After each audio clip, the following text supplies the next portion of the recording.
अस्सलामु अलैकुम रहमतुल्लाहि वबरकातुहू।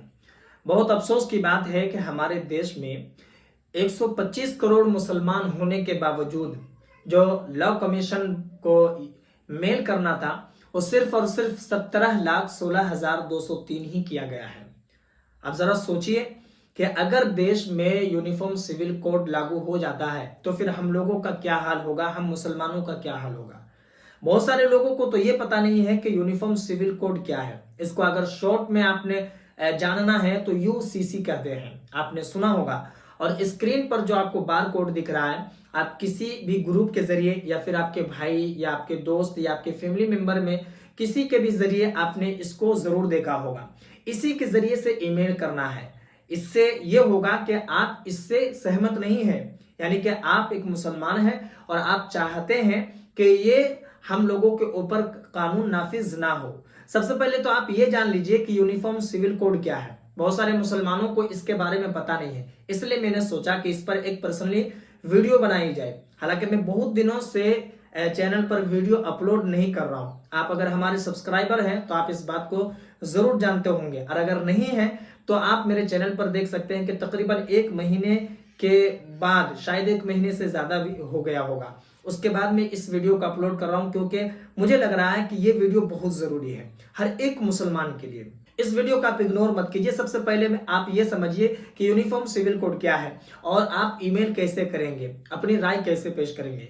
तो यूनिफॉर्म सिविल कोड क्या है, यानी कि यूसीसी क्या है। देखिए, जैसे हम मुसलमान हैं तो हमारा कुरान क्या कह रहा है, हमारा इस्लाम क्या कह रहा है, हमारी शरीयत क्या कह रही है। अगर कोई हिंदू है तो उन लोगों के धर्म की किताबों पर उन्हें क्या कह रहा है, ये तमाम चीजें लोग फॉलो करते हैं। जैसे मैं मुसलमान हूं तो मैं अपने बारे में बताता हूं कि कुरान में कहा है कि आप नमाज पढ़ो। नमाज कितनी रकात पढ़नी है, कब कब पढ़नी है, हम कुरान और हदीस की रोशनी पर अमल करते हैं, यह हमारा हक है क्योंकि हम मुसलमान हैं। दूसरी बात, हम निकाह कर रहे हैं तो एक मुसलमान मर्द कितनी औरतों को एक साथ निकाह में रख सकता है, यह हम मुसलमान हैं तो हम जानते हैं। दूसरी बात यह है कि निकाह में क्या क्या चीजें सुन्नत है, क्या फर्ज है, क्या वाजिब है, हम मुसलमान हम जानते हैं और इसको फॉलो करते हैं क्योंकि हमारे लिए जरूरी है। तो अगर यूनिफॉर्म सिविल कोड अगर नाफिज हो जाता है तो अब क्या है कि सरकार एक कानून बनाएगी जो तमाम मजहब वालों के लिए होगी। तमाम, वो चाहे मुसलमान हो, हिंदू हो,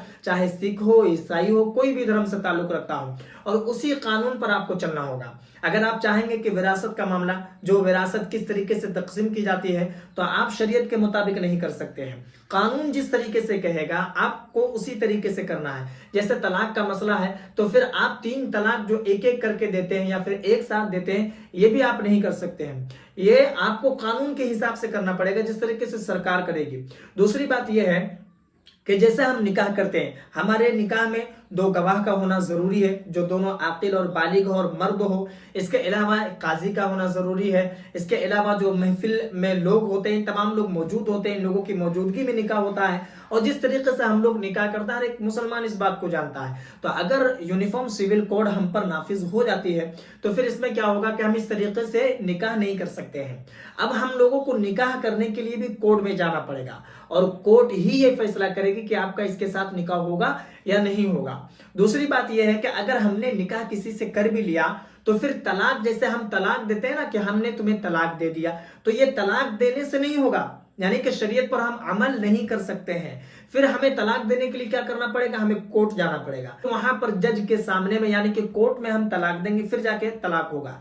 इसी तरीके से विरासत का मामला भी होगा तो हमें कोर्ट जाना पड़ेगा। अगर इसी तरीके से औलाद का मसला भी होगा या कोई भी मसला होता है तो फिर हम शरीयत के मुताबिक उस पर अमल नहीं कर सकते हैं। यानी कि कुरान और हदीस जो हम पढ़ते हैं और उस पर अमल करते हैं, तमाम मुसलमान करते हैं, वो कुरान और हदीस एक कागज के टुकड़ा बनकर रह जाएगा, यानी कि एक जगह उसको रख दीजिए, आप पढ़िए लेकिन उस पर अमल नहीं कर सकते हैं। यूनिफॉर्म सिविल कोड अगर हिंदुस्तान में लागू हो जाता है तो बाकी धर्म के लोग क्या सोच रहे हैं, इस पर क्या राय है उन लोगों की, ये तो हमें पता नहीं, लेकिन हम मुसलमानों की ये राय है और हम मुसलमान यही चाहते हैं कि किसी भी तरीके से ये नाफिज ना हो। अगर आप भी एक मुसलमान हैं और ईमान वाले हैं तो आप भी इस बात को बखूबी समझ रहे हैं कि यूनिफॉर्म सिविल कोड जो हम लोगों पर लागू होने वाली है ये लागू ना हो, क्योंकि अगर ये लागू हो जाती है तो फिर कुछ भी आप शरीयत के मुताबिक नहीं कर सकते हैं। मुझे उम्मीद है कि यूनिफॉर्म सिविल कोड यानी कि यूसीसी क्या है आपको समझ में आ गई होगी। इसके अलावा अगर डिटेल्स में भी आप जानना चाहते हैं तो यूट्यूब में बहुत सारी वीडियोस है, आप सर्च कर लीजिए, आपको बखूबी आसानी से पता चल जाएगा। अब मैं आपको बताता हूं कि ये जो स्क्रीन में बारकोड दिख रहा है आपको ईमेल करना है। ईमेल करने से क्या होगा, ये तो तारीख थी 13 या 14 तक की सुनवाई होने वाली है कोर्ट पर कि ये नाफिज होगा या नहीं होगा। इस पर मुसलमानों ने कहा था कि हम इस पर सहमत नहीं है, तो सरकार की तरफ से कहा गया था कि ठीक है हम लोग समझौता करेंगे लेकिन आप लोग इस पर वोट डालिए।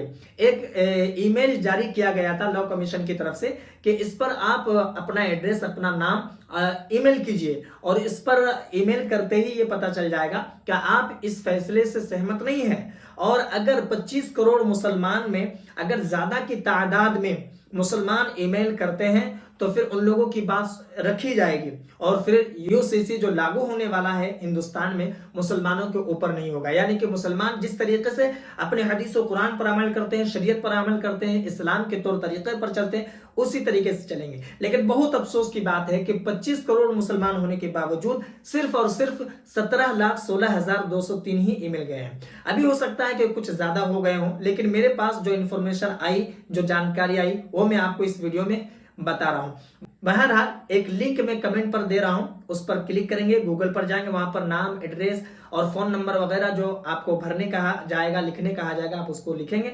जब आप ईमेल भेज देंगे उसके बाद आपको इस तरीके से लोगो दिखाई देगा। एक छोटी सी वीडियो भी दिख रही है कि किस तरीके से आप उसे मेल करेंगे, इसको देख करके आप समझ सकते हैं। बाकी आप यूट्यूब पर सर्च करेंगे तो बहुत सारी वीडियोस मिल जाएगी। मुझे उम्मीद है कि मेरी बात आपको समझ में आ गई होगी। इस वीडियो को बराए करम मुसलमानों तक जरूर पहुंचाइए, जितना हो सके आप जरूर इस वीडियो को शेयर करें। इसके अलावा अगर मुझे बोलने में, समझाने में कोई कमी पेशी रह गई हो तो आप जरूर मेरी सलाह करें और अगर नए हैं चैनल पर तो चैनल को भी जरूर सब्सक्राइब कर लें।